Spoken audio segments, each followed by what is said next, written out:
I love reading the Bible.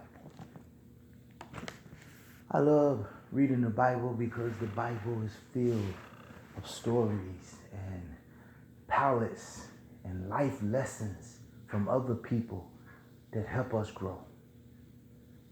It teaches us things to do. It teaches us things not to do. It is full of life and it's full of knowledge. The Bible is a guideline to try to live the life in a fulfilling or a better or a disciplined or obedient way, however you want to see it. God has given us something to study. And I tell you that when you start reading the Bible, I mean from the front to the end. I mean, when you start reading the Bible, take Adam for an example. Take Adam. When you look at Adam's life, God used Adam right out the gate to teach us how to hold on tight to a marriage, how to hold on to our wife. He tells Adam to cling. He said, you will leave your father, you shall leave your father and mother and cling to your wife. Like, to cling to something means to hold on to it tight. Don't let it go. You're going to have some ups and downs and some mishaps. I mean, when you look at Adam's family is rocked. His son murdered his son. Him and his wife goes through an epidemic to where they lost their great jobs. They get kicked out of the Garden of Eden. They have went from making six figures down to making one or two. I mean, they have went from the office to a cubicle. They are rocked. They're rocked. And on top of losing his job, his wife has something to do with it. So you can imagine the conflict that is happening right now in that household. The things that are going on. So, but God teaches him right out the gate. Cling to your wife. Cling to her. It's not going to be easy going. It's not going to be great. But if you stick together, it'll work out. If you hold tight to each other, it'll find its way. That was God showing us right out the gate. Even with Cain, I mean, when we see Cain, we see Cain killing his brother. We see the first family of the earth going through some things.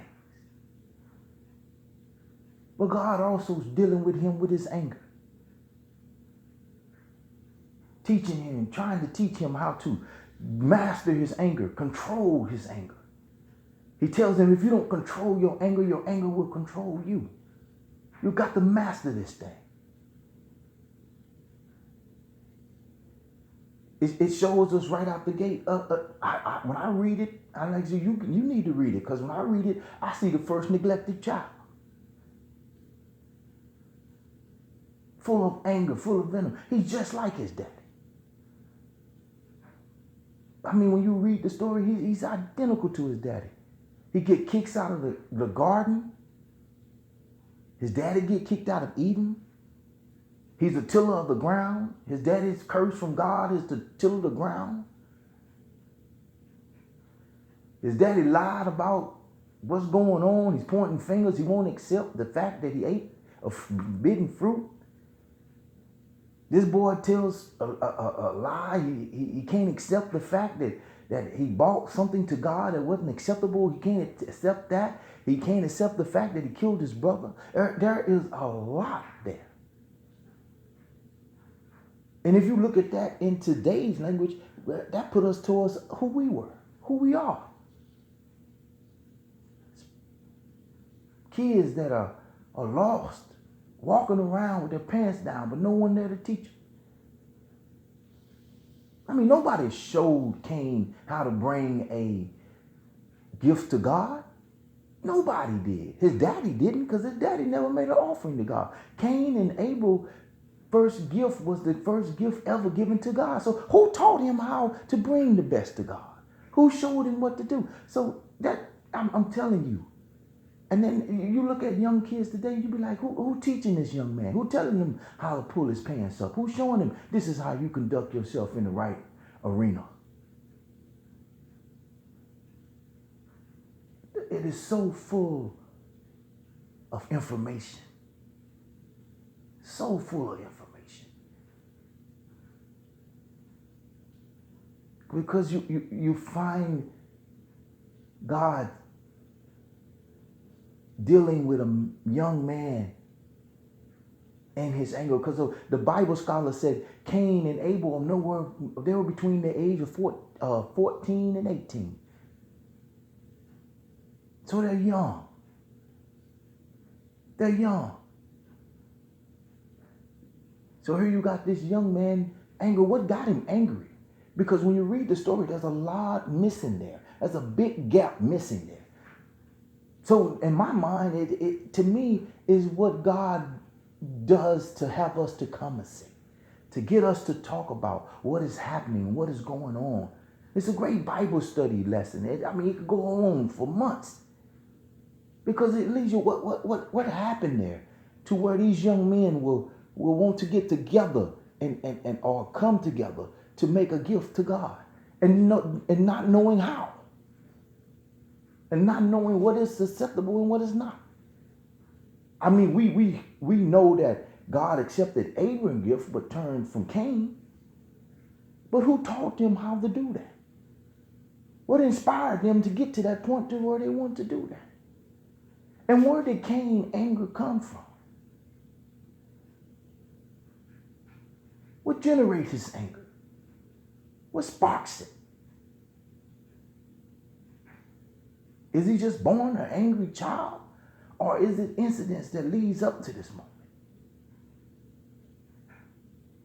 All we know is that he could never control it. And he winds up committing the greatest sin you can commit. He killed his brother. I'm telling you, man, the Bible is full of these great, wonderful stories and lessons from people's lives. There's no difference between us. There's no difference between us. You hurt, I hurt. You suffer, I suffer. You battle through your marriage just like I battle through mine. You're trying to raise your children the best way you can,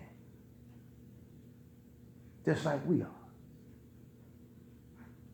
We're all trying to get it right, but God teaches us that if we don't take control of some things, like our anger, like our bitterness towards someone,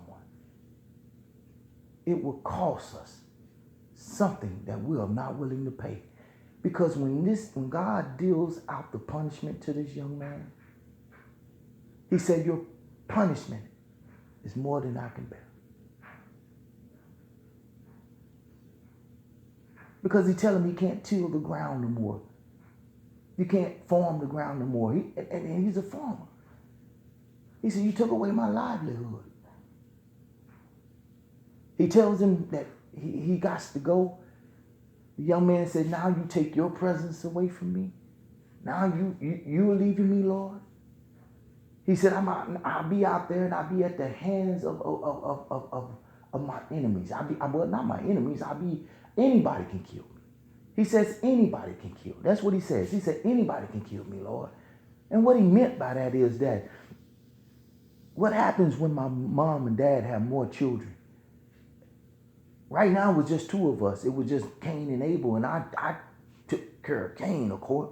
Abel, of course. I took care of Abel, of course. What happens when my mother and father have other children? And they grow up and they want to revenge my brother's death?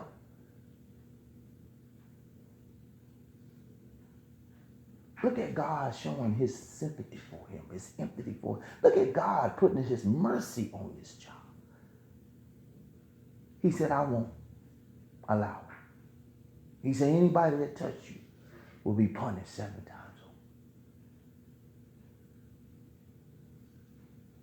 It leads us to Corinthians. I'm sorry, I can't speak. Well, God teaches us what love is. Well, God teaches us what love is.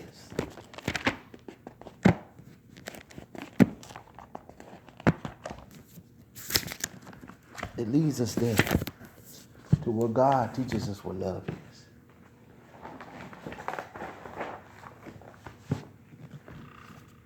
Well, God teaches us what love is. Love is patient. Love is kind. It keeps no records of wrong.